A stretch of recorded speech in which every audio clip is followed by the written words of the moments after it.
एक समय का वृतांत है जब स्वामी परमहंस जी 5-6 वर्ष की उम्र के थे।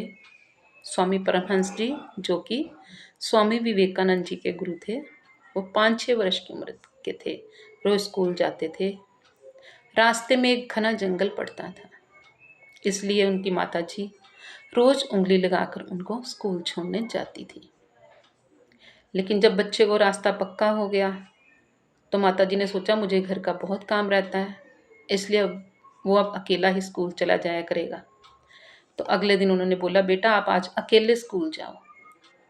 लेकिन बेटे ने कहा, नहीं माँ, मुझे डर लगता है, वहाँ कोई जंगली जानवर आ जाएगा घने जंगल में, फिर मैं कैसे बचूंगा।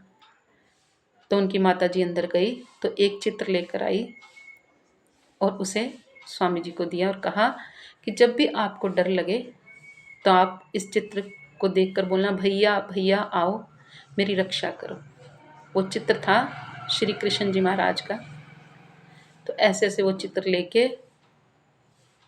उनका बेटा चला गया। जब बीच घने रास्ते में पहुंचा, घने जंगल में पहुंचा, तो उनको डर लगा।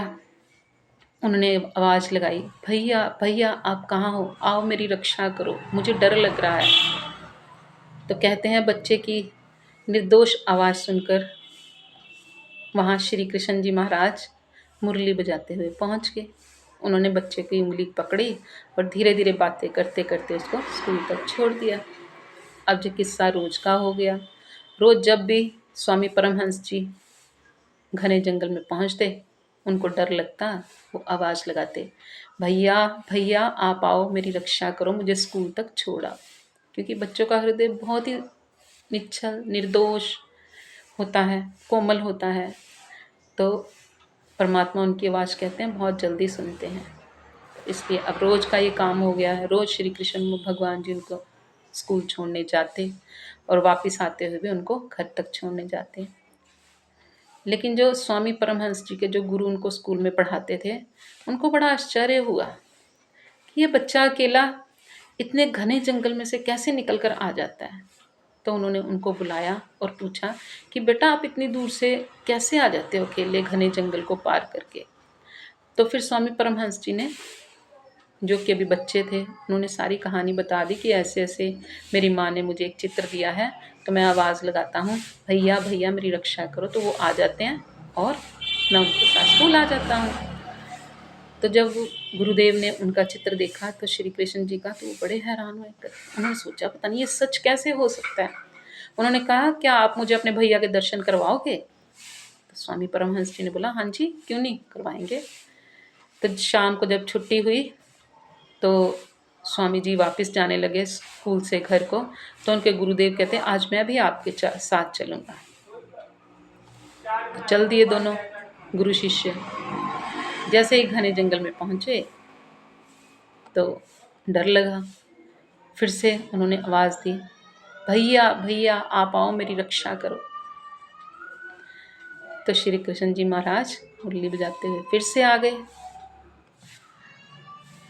इस प्रकार उनके गुरुदेव को भी श्री कृष्ण जी के दर्शन हो गए।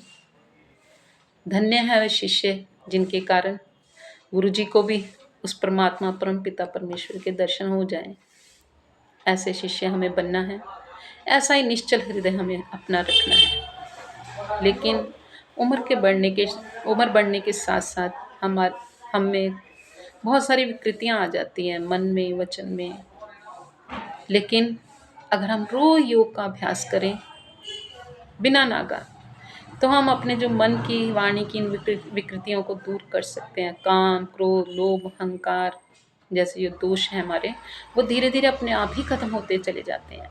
लेकिन इसके लिए बहुत जरूरी है रोज कम से कम सुबह उठकर 1 घंटा योग का अभ्यास करना। अगर हम रोज योग का अभ्यास करते हैं, धीरे धीरे हमारा मन ठहरना शुरू हो जाता है। और जब धीरे धीरे जब मन बिल्कुल शांत हो जाता है, तो हम धीरे धीरे समाधि में जाना शुरू कर देते हैं।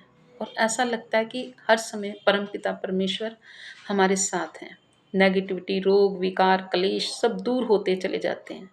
योग का बहुत अधिक महत्व है, बहुत अधिक लाभ है, लेकिन करना पड़ेगा हर रोज कम से कम 1 घंटा। यहीं पर ओम शांति।